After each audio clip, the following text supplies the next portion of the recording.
ಪ್ರದೇಶದಲ್ಲಿ ಆಡಳಿತಾರೂಢ ತೆಲುಗುದೇಶಂ ಪಕ್ಷ ಮತ್ತು ವೈಎಸ್ಆರ್ ಕಾಂಗ್ರೆಸ್ ನಡುವಿನ ವೈಷಮ್ಯ ರಾಜಕೀಯ ರಾಜ್ಯದಲ್ಲಿ ಉದ್ವಿಗ್ನತೆಯನ್ನ ಉಂಟುಮಾಡಿತು.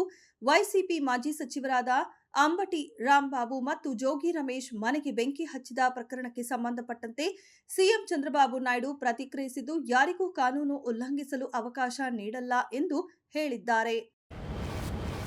ಐಸಿಸಿ ಪುರುಷರ ಟಿ20 ವಿಶ್ವಕಪ್ ಪಂದ್ಯಾವಳಿಯಲ್ಲಿ ಫೆಬ್ರವರಿ 15ರಂದು ಭಾರತ ವಿರುದ್ಧ ನಡೆಯಬೇಕಿದ್ದ ಪಂದ್ಯವನ್ನ ಬಹಿಷ್ಕರಿಸುವ ಪಾಕಿಸ್ತಾನ ತಂಡದ ನಿಲುವಿನ ಬಗ್ಗೆ ಅಂತಾರಾಷ್ಟ್ರೀಯ ಕ್ರಿಕೆಟ್ ಮಂಡಳಿ ತೀಕ್ಷ್ಣವಾಗಿ ಪ್ರತಿಕ್ರಿಯಿಸಿದೆ.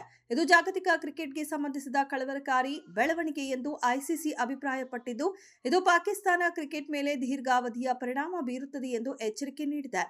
ಐಸಿಸಿ ಟೂರ್ನಿಗಳು ನ್ಯಾಯಸಮ್ಮತತೆ, ನಿಷ್ಠೆ ಮತ್ತು ಸಮಾನತೆಯ ತತ್ವಗಳ ಮೇಲೆ ನಿಂತಿವೆ ಎಂದು ಸಮರ್ಥಿಸಿಕೊಂಡಿದೆ.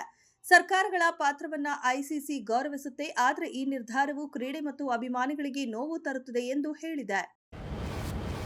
ಜಮ್ಮು ಮತ್ತು ಕಾಶ್ಮೀರದ ಬಾರಾಮುಲ್ಲಾ ಹಾಗೂ ಅಂಡಮಾನ್ ನಿಕೋಬಾರ್ ದ್ವೀಪಗಳಲ್ಲಿ ಸೋಮವಾರ ಭೂಕಂಪನ ಸಂಭವಿಸಿದ್ದು, ರಿಕ್ಟರ್ ಮಾಪಕದಲ್ಲಿ 4.6 ಮತ್ತು 4.7 ತೀವ್ರತೆ ದಾಖಲಾಗಿದೆ.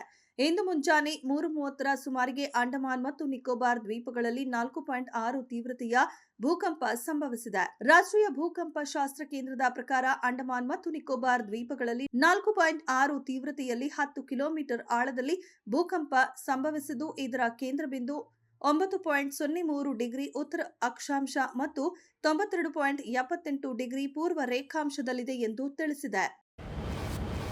ರೋಹಿತ್ ಶೆಟ್ಟಿ ನಿವಾಸದ ಮೇಲೆ ನಡೆದ ಗುಂಡಿನ ದಾಳಿ ಘಟನೆಯು ಬಾಲಿವುಡ್ಗೆ ಹೊಸ ಆತಂಕ ಸೃಷ್ಟಿಸಿದೆ. ಲಾರೆನ್ಸ್ ಬಿಷ್ಣೋಯ್ ಗ್ಯಾಂಗ್ನ ಶುಭಂ ಲೋಂಕರ್ ದಾಳಿಯ ಹೊಣೆ ಹೊತ್ತುಕೊಂಡಿದ್ದಾನೆ. ಮುಂದಿನ ಗುಂಡು ಎದೆಗೆ ಎಂದು ನಿರ್ದೇಶಕರಿಗೆ ಬೆದರಿಕೆ ಹಾಕಲಾಗಿದ್ದು, ಬಾಬಾ ಸಿದ್ದಿಕಿಗಿಂತ ಕೆಟ್ಟ ಪರಿಸ್ಥಿತಿ ಎದುರಾಗಲಿದೆ ಎಂದು ಇಡೀ ಬಾಲಿವುಡ್ಗೆ ಎಚ್ಚರಿಕೆ ನೀಡಲಾಗಿದೆ.